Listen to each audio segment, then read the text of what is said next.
Allez,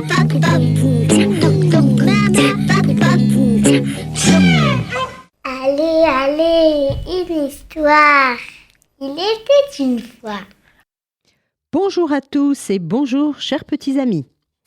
Aujourd'hui, prendre conscience, d'après une histoire de Elisha Petzper. C'est l'histoire d'une jeune fille dont je tairai le nom, que je vais appeler S. S comme Sarah, comme Sophie. Voici ce qu'elle écrit. Un jour, je me suis trouvée devant une situation très difficile. J'étais confrontée à une décision. Je vais vous expliquer. À la maison, chacun avait une tâche, et ce jour-là, je devais mettre le linge propre dans chaque chambre et ramasser le linge sale. Et ce jour-là, je tombais sur le journal secret de ma petite sœur de 11 ans. Ah! Que devais-je faire? Écoutez, chers petits auditeurs, je vais vous dire quelque chose de pas joli. J'avais toujours été jalouse de ma petite sœur.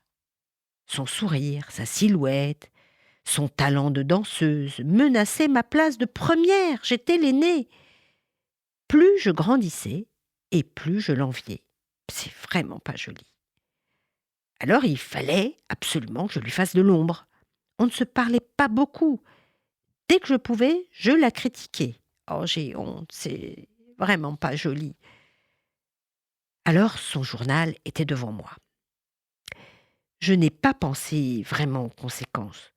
Je n'ai pas pris conscience de ce que je pourrais entraîner en le lisant. Et à ce moment, je n'avais aucun respect pour sa vie privée, pour la morale.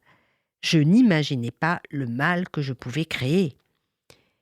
J'espérais trouver des ragots.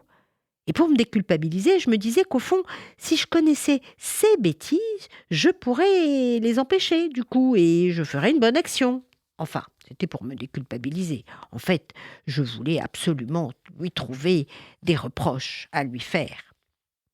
Et quand cette idée me traversa l'esprit, je ramassai avec hésitation le livre et je me mis à lire. Oh là là! Mais qu'est-ce que j'avais fait?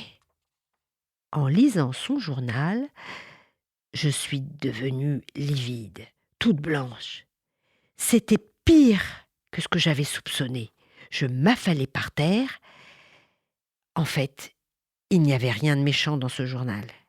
Il y avait juste une brève description d'elle-même, de ses buts, de ses rêves, et puis suivi d'un court portrait de sa personne, et puis aussi d'un beau portrait de la personne qui l'avait inspirée, qu'elle admirait.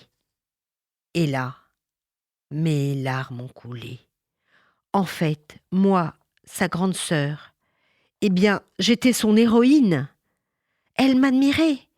Elle aimait mon style et mon honnêteté, mais c'était dingue, moi qui la trahissais. Là, en lisant son journal, elle aimait mon intégrité. Elle voulait me ressembler, elle m'observait depuis des années et m'admirait. Je fondis en larmes pendant longtemps. Je m'arrêtais de lire, un nœud dans la gorge.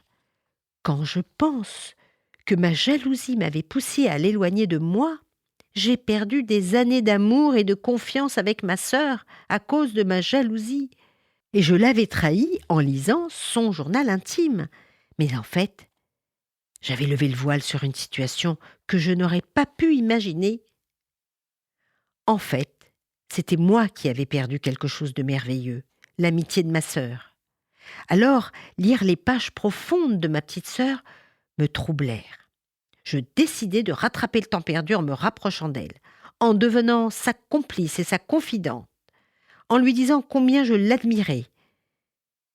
D'abord, j'ai demandé à lui parler, et je m'excusai de toutes mes erreurs. Je lui avouai ma trahison en ouvrant et lisant son carnet secret. Je lui avouai ma jalousie, j'étais en larmes, et je la remerciai infiniment de croire en moi. En fait, j'étais contente d'avoir fait ce faux pas, car je l'avais enfin retrouvée, elle, ma sœur qui m'aimait.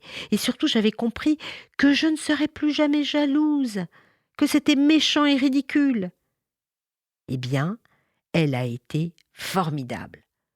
Non seulement elle m'a pardonné, Mais en plus, elle m'a proposé, elle, la petite, de faire des activités avec elle.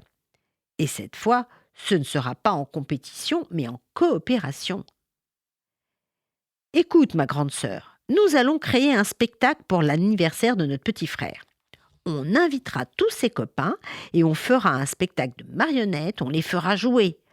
Oh, mais c'est magnifique, tu as raison. On va lui organiser une après-midi de rêve avec des jeux, avec un goûter. Nous ferons ensemble un spectacle de danse. Et puis on les fera chanter. Quelle belle complicité. Depuis cet événement, qui aurait pu tourner au drame, on ne se quitte plus. On partage tout et on s'aide. Alors, chers petits amis, rien ne vaut une bonne explication et il n'est jamais trop tard pour prendre conscience de ses erreurs et apprendre à agir en pleine conscience. Au revoir à tous!